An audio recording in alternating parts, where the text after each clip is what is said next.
Kita selalu jumpa dekat kedai makan. Dia selalu black t-shirt, collarless t-shirt and white cotton trousers. I rasa saya inspired by his dressing. Dia datang ke pulau dan pakaian dia sesuai dengan seorang penduduk di pulau lah. Simple and white. Dia boleh masuk ke mana-mana. So I've always enjoyed and look at the way he dress, and I think I emulate him a bit. Tapi dia selalu terbuka. You cakap dengan dia, you jumpa dia, dia selalu open. Di mana-mana you jumpa dia kat airport ke, kat restoran ke, kat pasar malam ke, kat market, dia normal. He's very open. His face is open to everybody lah. So that is special about him. Lagipun dia you can, since you visited dia punya gallery, dia punya tapak, you boleh bayangkan kenapa dia tak perlu painting. Pasal tempat duduk dia tempat dia pilih tu adalah already jiwa, pandangan dia. So you can feel how powerful dia tunjuk. Selain daripada static painting, satu painting yang static tak jalan, dia punya lokasi dia, tapak dia, kalau you jadi pelawat, you boleh rasa dia punya beauty, dia punya mata, dia punya pandangan, the view of the Andaman Sea, the little islands kat luar tu, and then in the jungle, the serenity, the calmness. So I look at arwah Ibrahim as his museum, as tapak dia yang dia bangun dan tapak dia duduk, dia menguni. So me, that is him.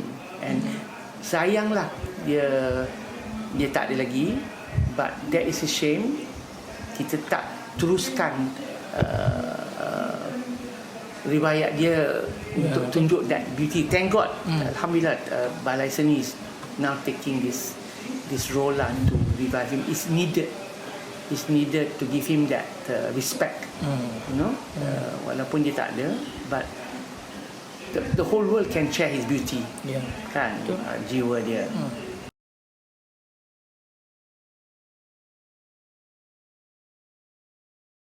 A program called LIFA. Okay, betul. LIFA, Langkawi International Festival of Arts. Pada pandangan saya, that is the best program Langkawi ever had till today. Nothing can beat that, what he did. I remember kita terlibat pasal masa tu kerja dengan Tan Sri Tajudin Ramli di Tanjung Ru, dan kita part sponsor of the program. I ingat tiap hotel had to host.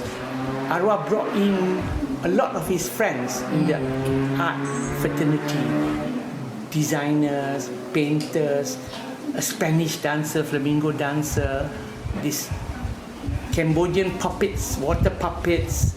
Dia bawa pianist, classical pianist. So I wrote down all these things. John Neptune, pemain classic musician. So each hotel had to sponsor. So kita sponsor Tanjung Ru, masa tu sponsored the Spanish dancer.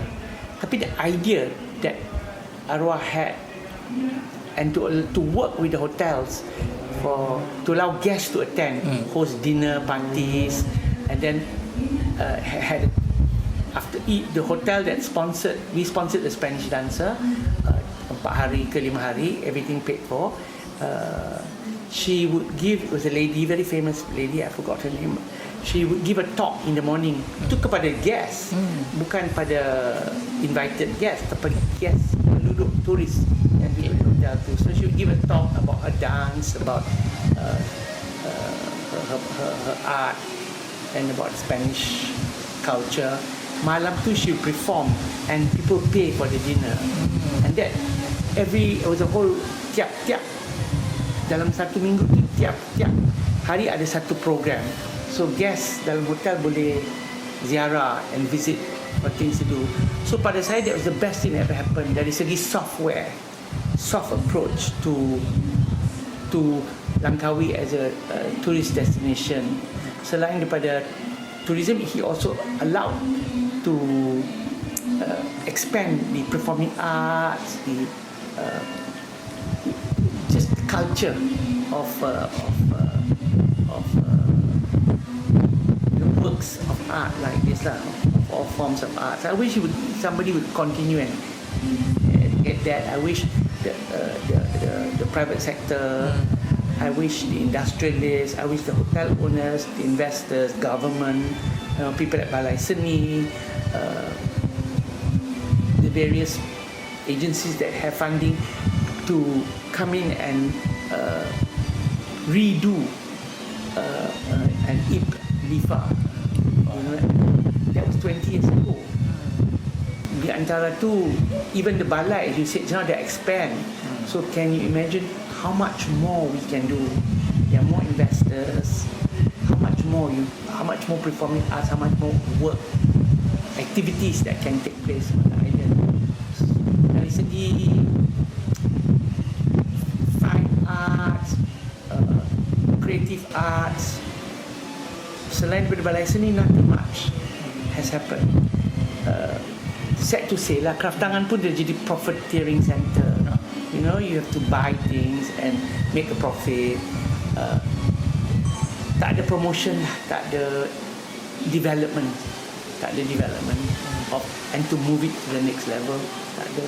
Because art bukan satu je, banyak, luas, macam-macam buku, covers, graphic work, you know, now multimedia. Sekarang new media sekarang. Wow, the things you can do, you know, textiles. Even if we have to let's say buat textiles, and then the original piece tu kita digitalize and turn it into textile production. Yang original tu simpan untuk posterity, untuk higher level. So much can be done, and it'll be perfect. Dia akan seperti mata arwah ni semasa dia pilih ke Langkawi. He must have seen the beauty. Pasal jiwa dia, his works are beautiful. So if someone can feel it, he could be his mata, he saw it in Langkawi. You know, dia seperti satu lagi legenda lah. Dia is another legenda. Dia the new Masyuri kot. Pasal dia, itu jiwa. Dia nampak jiwa. He could have gone to New York. He could have pilih Sungai Petani or Gunung Jerai or Sabah. But kenapa dia pilih Langkawi? So that memory of his what he shared in his visual must continue lah. Kena teruskan.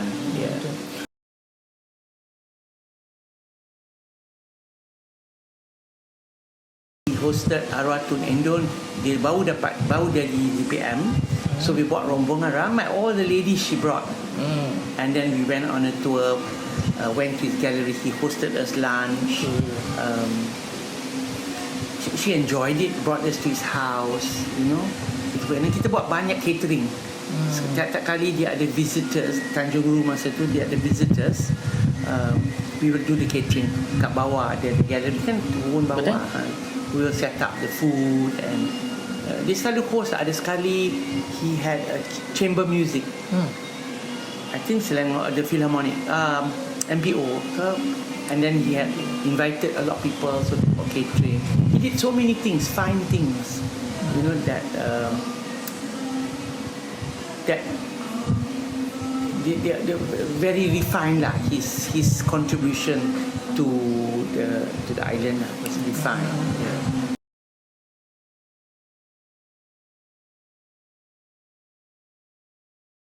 30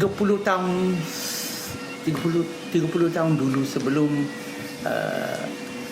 the first 5 sebelum Langkawi jadi duty free kan, penduduk Langkawi adalah orang pulau, dan dia were paddy farmers sama fishermen. So itu a seni by itself, you know. Nak kata jiwa tu ada, I'm sure. But 30 years ago, they don't understand. They would understand Ibrahim, arwah Ibrahim. They will understand him. They will appreciate him because I can see him. He's like a paddy farmer. He's like a fisherman. Kalau dia bukan painter. Yeah. So dia akan, penduduk akan bersama dengan dia. Talk to him in the ke tepi laut ke, kat market ke. So, but he's a product lah. Dia menjadikan produk sebagai seorang few Malaysian artist, and he was supported by the government. His works were very good. So dia jadi produk. So orang pulau, fisherman sama paddy farmer tak tahu products. Dia tak tahu orang yang nama harum, dia tak tahu. 30 tahun aja not very few. So but they will understand his art. So whether they know him, their awareness is created by media. And then he was not around, dia pun tak ada. So I think if there's a program and then the local people understand, have got a chance to see what he did, they will immediately selaras dengan dia. Akan. Because kalau tengok cerita-cerita Langkawi, pada saya dia semua cerita, myth, kan? Itu seni dah. Dayang bunting, beras terbakar, semua dongeng, semua cerita. Dan waktu tu mesti kan cerita dia cantik, ada banyak value, ada banyak excitement, kan? Mak cincang dengan mak gaduh, kan? I rasa masa zaman tu tak ada seni, tak ada culture, tak ada art. Dia hanya orang pulau. Mungkin petang-petang dia duduk tepi laut, dia tengok apa, dia buat cerita lah, daripada bayangan, daripada wind, by sound, by alun laut, mungkin daripada shadow, dia akan create lah. So itu dah seni dah. So orang Langkawi memang jiwa seni tinggi. Tapi bila duty free sudah jadi commercial lah. Sudah orang dah masuk bank, orang masuk hotel, so industry line masuk. Tapi if you korek deep down, dia orang semua orang seni.